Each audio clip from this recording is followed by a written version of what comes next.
जब भी हम कोई किसी भी चीज़ के बारे में स्टडी करते हैं तो वहाँ बार बार क्या फाइनेंस डिपार्टमेंट, फाइनेंस मैनेजर, इन सब का रोल प्ले होता है। तो अब हम इस टॉपिक में समझेंगे कि हमारा फाइनेंस जो मैनेजर है वो उसका क्या रोल प्ले है। तो अगर मैं आपको शॉर्ट में डायरेक्टली बता देती हूँ तो फाइनेंस जो वर्ड होता है वो हमारा रिलेटेड होता है मनी से। तो मनी से रिलेटेड जो भी एक्टिविटीज़ होंगी वो हमारे फाइनेंस डिपार्टमेंट में ही होती हैं, और फाइनेंस डिपार्टमेंट को हैंडल करने वाला जो टॉप मोस्ट पर्सन है वो हमारा फाइनेंस मैनेजर है। तो चलिए डिस्कस करते हैं। First point is plans financial requirements of the business, कि बिजनेस की जो फाइनेंशियल रिक्वायरमेंट्स होंगी उसको प्लान करेगा। Next is arrange funds from internal and external sources, कि चाहे इंटरनल सोर्सेज हों चाहे एक्सटर्नल सोर्सेज हों, दोनों ही जगह से फंड को अरेंज करने का काम हमारे फाइनेंस मैनेजर का ही है।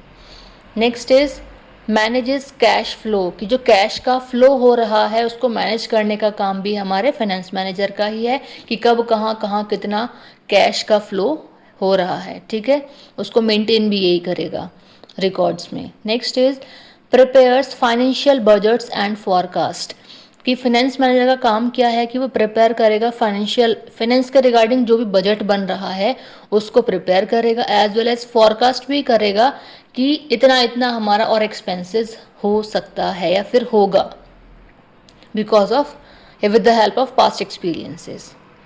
Next is controls cost and expenditure, कि फाइनेंस मैनेजर क्या करेगा, कंट्रोल करके चलेगा अपनी कंपनी की कॉस्ट को भी, एज वेल एज हमारी कंपनी के जो एक्सपेंडिचर्स होने हैं, जो हमारे खर्चे होने हैं, उन सभी को कंट्रोल करने का काम भी हमारे फाइनेंस मैनेजर का ही है।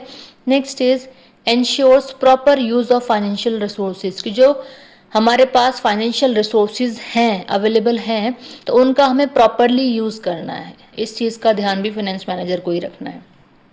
Next is maintains financial records and reports, मैंने इससे ऊपर भी पॉइंट में बताया था, रिकॉर्ड से रिलेटेड कुछ बात हुई थी, तो यहाँ यही कह रहे हैं कि फाइनेंस मैनेजर सारी चीज़ों को, अच्छा सारा कैश का फ्लो हो रहा है तो कहीं ना कहीं वो रिकॉर्ड भी तो मेंटेन करेगा, तो वही चीज़ कह रहे हैं कि मेंटेन करेगा फाइनेंशियल जो हमारे रिकॉर्ड्स हैं और जो हमारे रिपोर्ट्स मेंटेन होगी। इट मीन्स डायरेक्टली कहें तो मनी से रिलेटेड सारा रिकॉर्ड्स रखने का काम, उसको मेंटेन करने का काम भी हमारे फाइनेंस मैनेजर का ही है, बिकॉज ऑफ उसे नहीं पता कि कब उसको सीईओ को या कंपनी का ओनर जो भी है उसको रिपोर्टिंग करनी पड़े। Next is ensures timely payment of expenses and liabilities, अब उसी को ही ध्यान रखना है कि टाइमली पेमेंट होनी है कंपनी की एक्सपेंसेस की एज वेल एज कंपनी की लाइबिलिटीज़ की भी।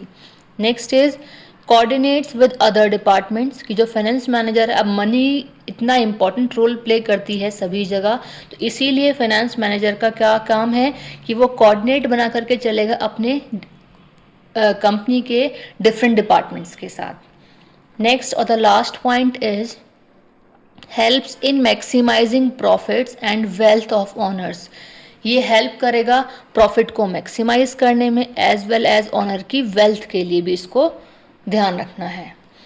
तो ये सारे पॉइंट्स हमारे फाइनेंस मैनेजर के, फाइनेंस डिपार्टमेंट के मान सकते हैं आप।